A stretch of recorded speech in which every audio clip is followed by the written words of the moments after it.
So ngayon guys, bale, naisipan kong lumabas, pumunta ng forest para matry yung DJI Pocket 3 at saka yung Canon PowerShot SX740 HSLT para naman makita nyo yung pagkakaiba ng video quality at ng audio quality ng dalawang gadgets.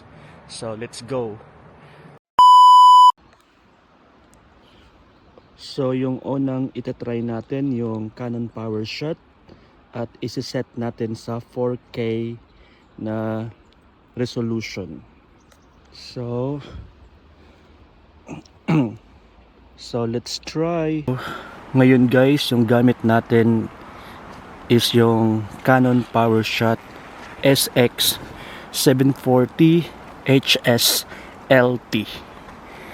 So it's my first time na gagamitin, so I have no idea kung paano ba yung reception niya when it comes to video quality at voice quality.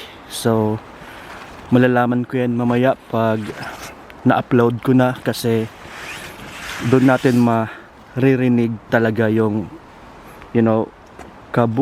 kabuuhan. Wow, the whole thing, Charles. So dito lang tayo palakad-lakad.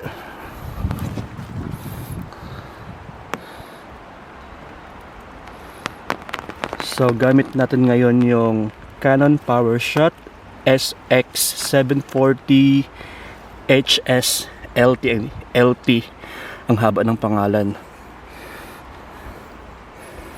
So ito yung gamit natin. Paikot-ikot lang tayo dito. Tapos yung video quality nakaset ng 4K.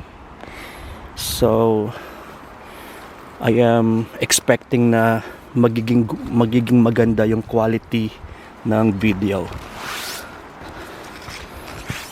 At saka itry natin mag-zoom.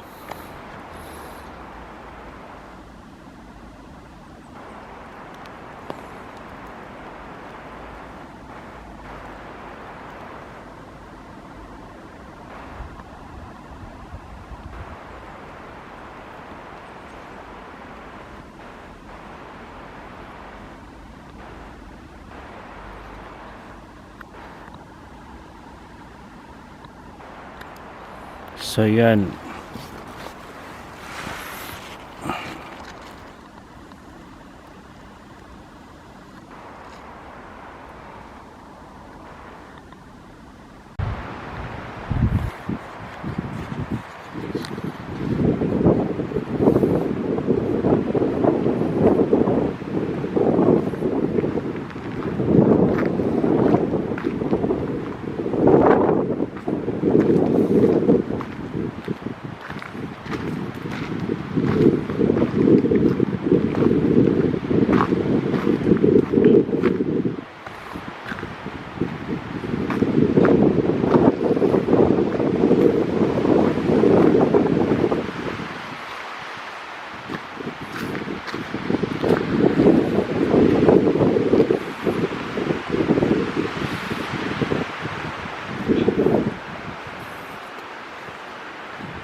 So ngayon guys, gagamitin naman natin yung DJI Pocket Osmo 3 para sa recording natin. So let's go.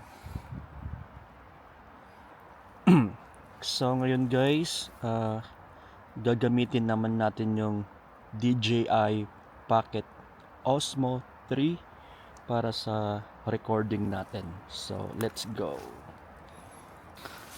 Yung maganda lang dito sa DJI kasi yung video quality maganda, tapos yung voice or audio quality talagang solid, ganun. Unlike doon sa, feeling ko lang naman, unlike doon sa Canon PowerShot SX740, I think hindi ganun kaganda yung voice or audio quality niya, kasi hindi naman talaga siya for pangmalakasan na video recording, more on camera or image, ano siya, siguro ganun.